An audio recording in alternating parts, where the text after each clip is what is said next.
कक्षा 10 के हमारे जितने भी विद्यार्थी ये वीडियो देख रहे हैं उनके लिए बहुत ही हेल्पफुल साबित होगा। 5 फरवरी के दिन वास्तव में टॉपर बनना है। भरोसा रखो, इन बच्चों को भी मैंने बनवाया है, आप भी बनोगे, विश्वास रखो। एक ही वीडियो में इतनी चीजें बता दूंगा कि आपको कोई दूसरा वीडियो देखने की जरूरत नहीं पड़ेगी, और देखना अभी नहीं है। लेकिन यदि आप 75 में 75 नंबर चाहते हो तो मैं ए से लाके अब तक आपको दूंगा प्रोवाइड। ठीक है, बिल्कुल आप तो घबराइए मत, शंका मत रखिए, बिल्कुल भरोसा रखिए, है ना। शब्द शक्ति जो होती है वो 3 प्रकार की होती है। अज्ञे जो है ना, वो हमारे मैं क्यों लिखता हूं के लेखक है।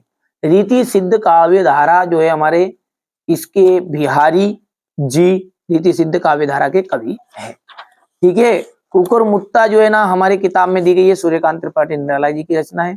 विश्वनाथ ने कही थी रसात्मक वाक्यम काव्यम होता है। ठीक है भैया, यहाँ से अपन आगे बढ़ते हैं। तो झटपट हल्दी पीस कर घावों पर किसने थोपी, तो हल्दी माता जी ने घावों पर थोप दी थी। तुलसीदास जी की जो रचना है कवितावली है। अलंकार हम काव्य की शोभा बढ़ाने वाले धर्म को कहते हैं।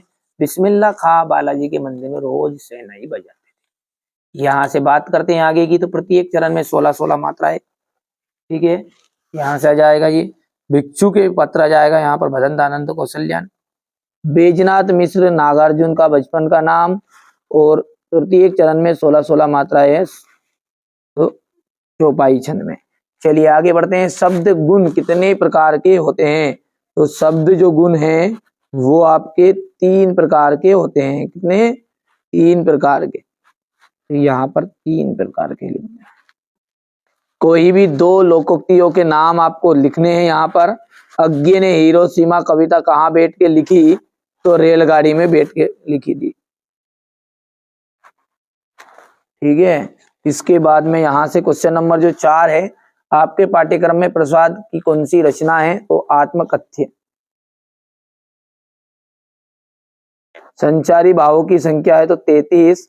नाटक में कितने अंक होते हैं, अनेक अंक होते हैं। अनेक अर्थात 1 से अधिक।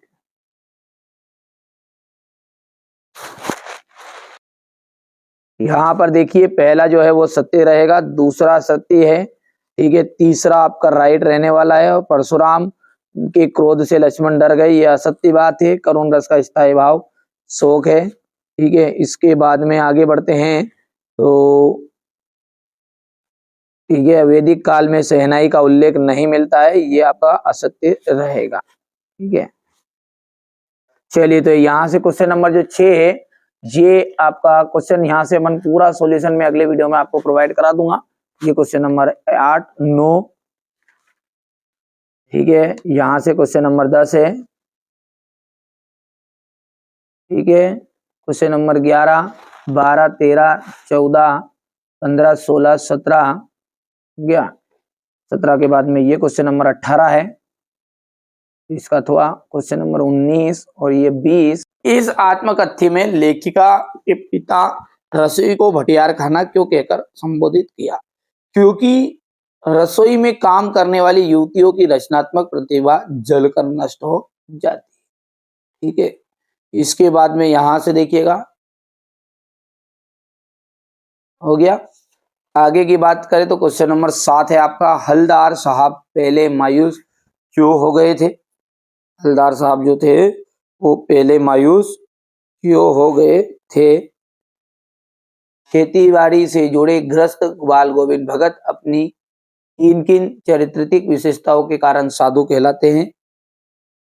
देखिए, वे गृहस्थ से जुड़े होने के बाद भी भगत जी का आचरण जो था संतों के जैसा था।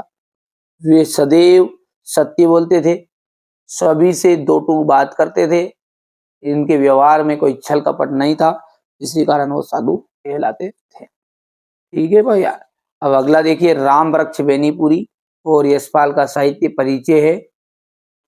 तो देखिए यहाँ से राम वृक्ष बेनीपुरी की आप जीवन परिचय लिखना है आपको। ये आपको कंप्लीट भले ही नहीं करना है, रचनाओं से करना है। आपके पेपर में रचनाओं से ही आएगा। रचनाएं हो गई है, भाषा शैली हो गई है। देखिए भाषा हो गई है, इनकी शैली। फटाफट स्क्रीनशॉट ले लो आप, है ना। बहुत ही सिंपल लैंग्वेज में मैंने लिखवाया है बच्चों से, जो ठीक है बच्चों को कोचिंग में बताता हूँ ना, वही मैं आपको बताता हूँ।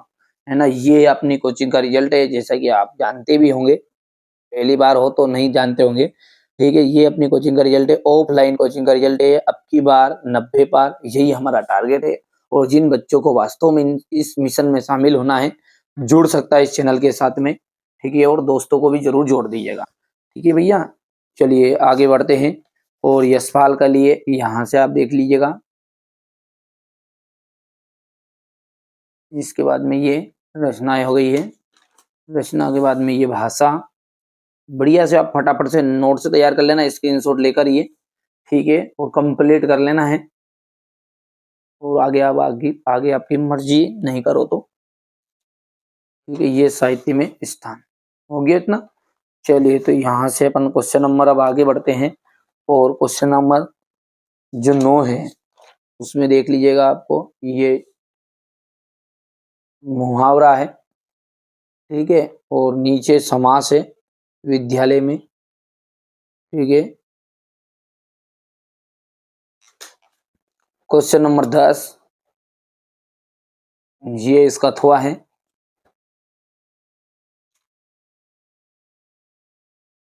क्वेश्चन नंबर 11, अथवा।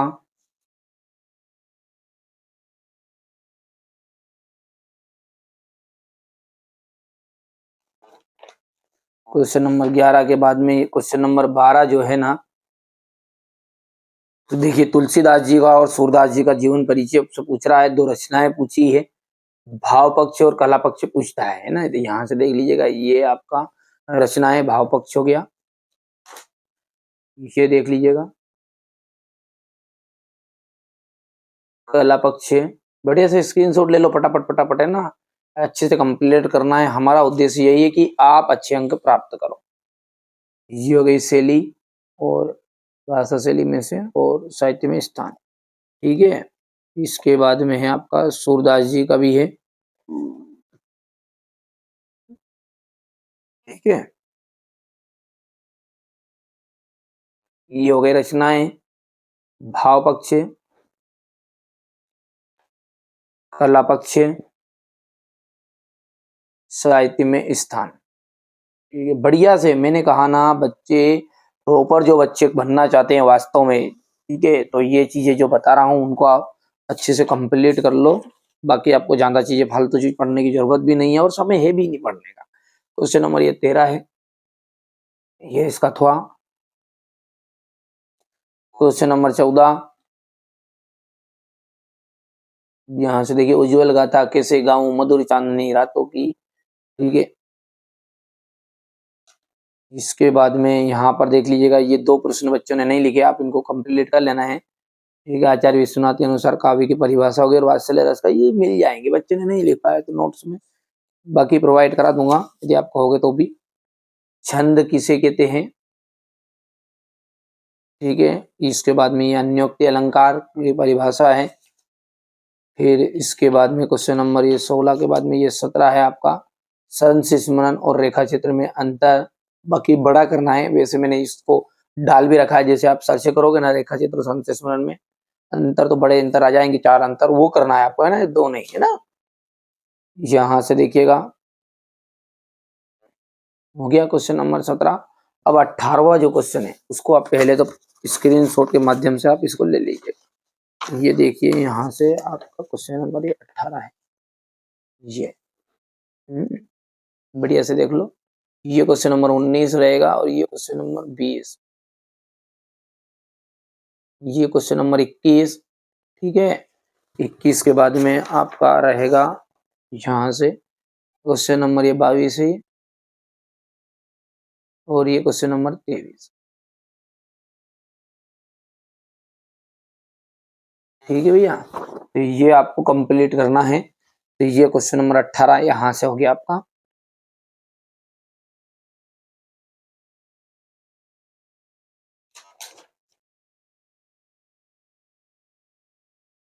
ये यहाँ से, और जो बड़े बड़े क्वेश्चन है इनको मैं आपको सेपरेट वीडियो में समझाऊंगा विषय आराम का अलग से, ताकि आप अच्छे से कंप्लीट कर सको।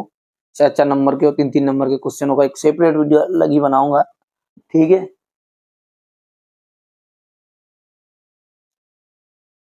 ये यहाँ से संवाद है,